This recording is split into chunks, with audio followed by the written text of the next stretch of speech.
वृंदावन बिहारी लाल की जय। राधा रानी की जय। श्री गुरुदेव भगवान की जय। श्रीमद् भगवद गीता भाव मंथन कार्यक्रम प्रारंभ किया जा रहा है। इसमें आप दूसरे अध्याय का श्रवण कर रहे थे। श्लोक कल जो श्लोक हम लोगों ने पाठ किया था वो 13वां था। 13वें अध्याय में ये बतलाया गया था, देहिनोस्मिन् यथा देहि कौमारम यौवनम जरा तथा देहांतर प्राप्तिर धीर सत्य न मोहयति। जीवात्मा के लिए भगवान ने कहा कि ये देही अर्थात जीवात्मा जिस प्रकार से देह में शिशु, कुमार, युवावस्था, बुढ़ापा इस सब का अनुभव करता है और वो यही कहता है कि मैं बूढ़ा हो गया, मैं जवान हो गया, मैं युवक हो गया, मैं बच्चा हूँ। जैसा शरीर रहता है उसके हिसाब से मैं अपने को मानता। तो तथा देहांतर प्राप्ति धीर सत्य न मोहयति। ठीक उसी प्रकार से जैसे जीवात्मा शरीर के अनुसार अपने को मान लेता है कि मैं बूढ़ा हो गया या मैं बच्चा हूँ या युवक हूँ, ऐसे ही एक समय उसको जैसे धर्मशाला परिवर्तन की जाए, इस धर्मशाला में कल दूसरी धर्मशाला में, ऐसे ही इस देह से निकलकर उस देही को दूसरे देह में जाना होता है। इसी को देहांतर कहते हैं। स्थानांतरण जैसे होता है ऐसे देहांतर। तो देहांतर प्राप्ति धीर तत्र न मोहयति। जो धैर्यवान है, जिसको पहले से इसका ज्ञान कराया जा चुका है, वो मोहित नहीं होता, वो घबराता नहीं, वो परेशान नहीं होता, व्याकुल नहीं होता, वो संयत चित्त रहता है। अब इसमें आगे हमको क्या करना होगा इस परिस्थित होने के लिए, ये 14वें श्लोक में प्रभु बता रहे हैं। आइए हम 14वें श्लोक का पाठ करें। मात्रा स्पर्शास्तु कौन्तेय शीतोष्ण सुख दुःखदाः आगमापायिनो अनित्यांश तितिक्षस्व भारत। मात्रा स्पर्शास्तु कौन्तेय शीतोष्ण सुख दुःखदाः आगमापायिनो नित्याः सांस्थितिक्षस्व भारत। यहाँ भारत शब्द जो प्रयोग किया गया है, ये भारत देश के लिए नहीं कहा गया है। भारत देश तो महान है ही, भारत में तो हम लोग रहते ही हैं, लेकिन यहाँ अर्जुन के लिए संबोधन है। भारत दो शब्दों से युक्त है। भा का तात्पर्य होता है प्रकाश, ज्ञान। जो अज्ञान से मुक्त है वो भा है, जो अंधकार से मुक्त है वो भा है। और उसमें जो रत है अर्थात उसमें जुड़ा हुआ वो अर्जुन है। वो कौन है? अर्जुन का मतलब हुआ कि ज्ञान से संयुक्त, अज्ञान से मुक्त। तात्पर्य ये था कि तुम बहुत विवेकी पुरुष हो अर्जुन, तुम सामान्य व्यक्ति नहीं हो, इसलिए तुमको ये समझने में कठिन नहीं पड़ेगा। तुम थोड़ा सा ध्यान दो इस बात का। मात्रा स्पर्शास्तु कौन्तेय, हे कुंती पुत्र। कुंती पुत्र कहने का तात्पर्य कि तुम अपनी माँ के गुण को लेकर के जन्म लिए हो। तुम्हारी माँ बहुत तपस्विनी है, बहुत समझदार है, विवेकवती है, इसी तरह से तुम भी हो।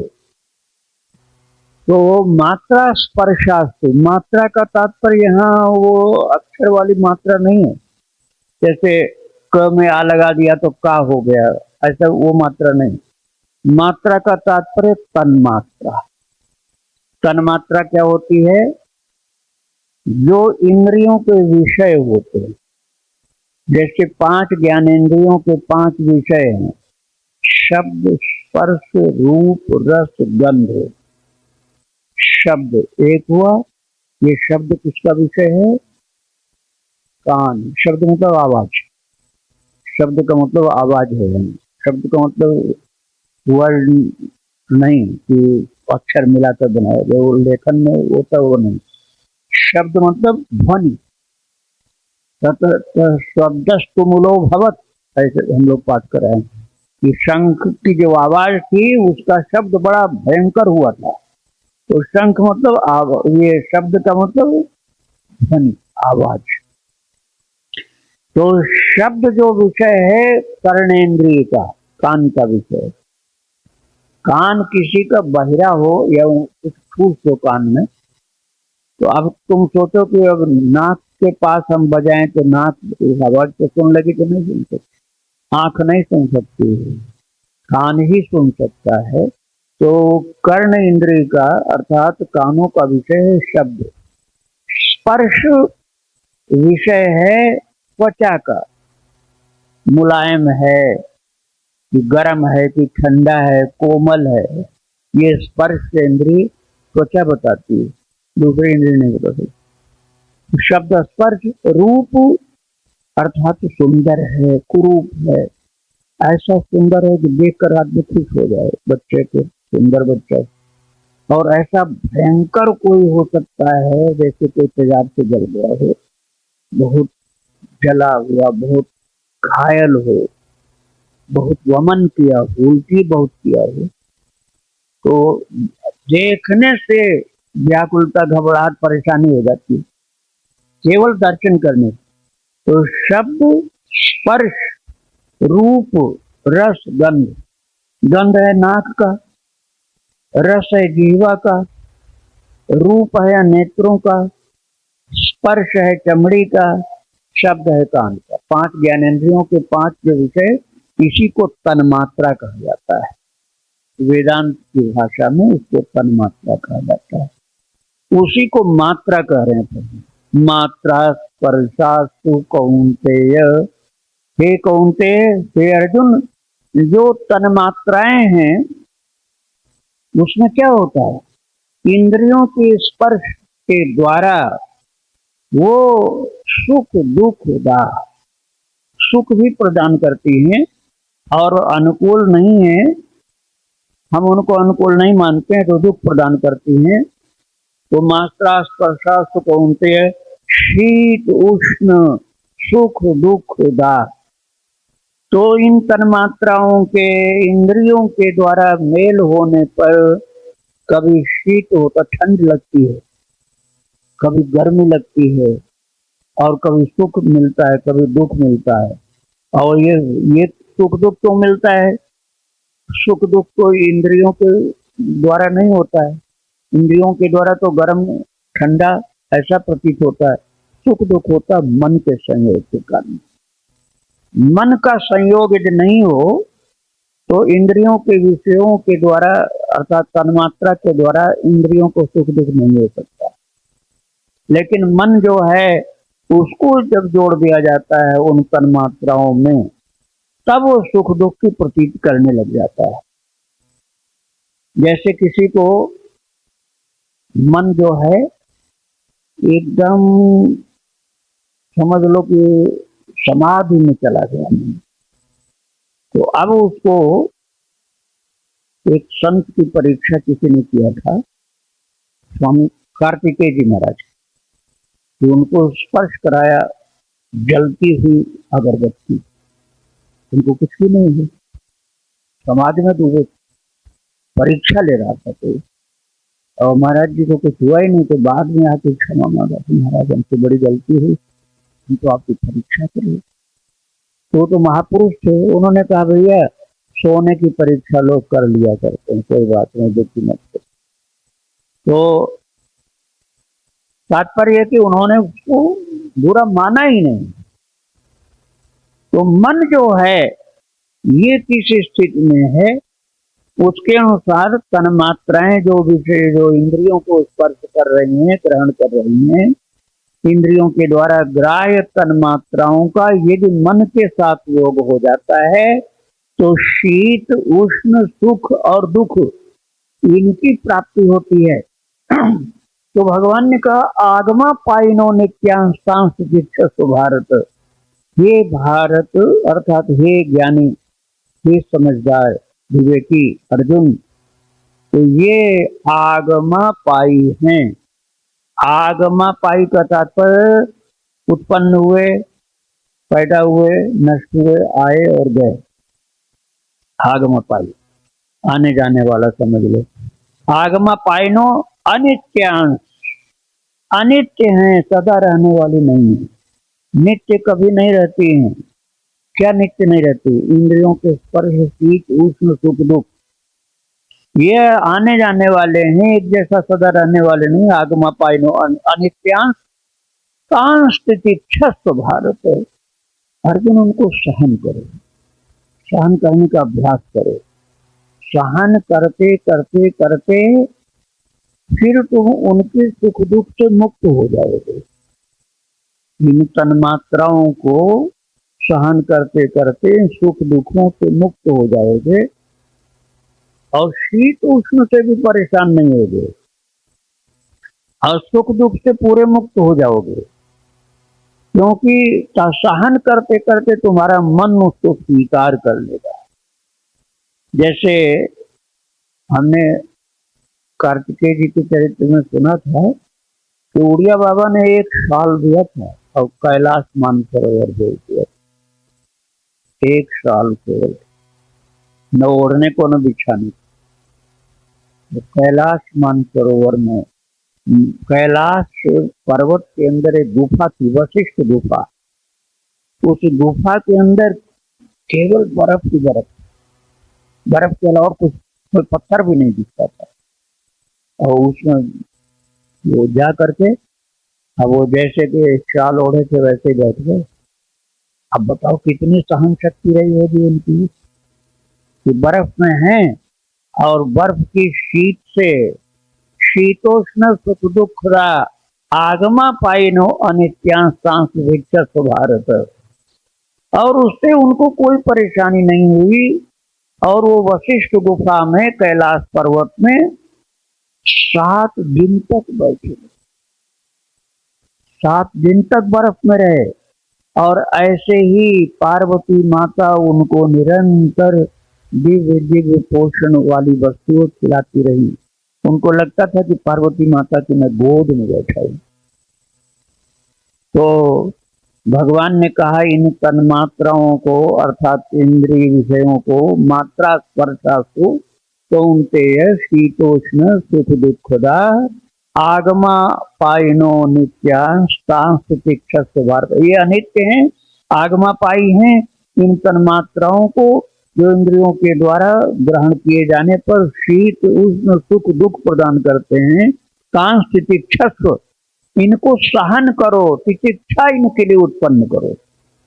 तितिक्षा का क्या तात्पर्य हुआ? सहन शक्ति। साधना में सहन शक्ति बहुत जरूरी होती है। जरा जरा सी बात पर जो सहन नहीं कर सकता है वो साधक नहीं हो सकता, वो बहुत साधन सामान्य प्राणी होता है। साधक सहनशील होता है, इसीलिए वो आगे बढ़ता चला जाता है। सहन की शक्ति नहीं है तो आगे नहीं बढ़ेगा। अगले श्लोक को भी हम पढ़ ले रहे हैं। अगले श्लोक को आप पढ़िए, उसमें सहन की शक्ति का कितना फायदा प्रभु ने बताया।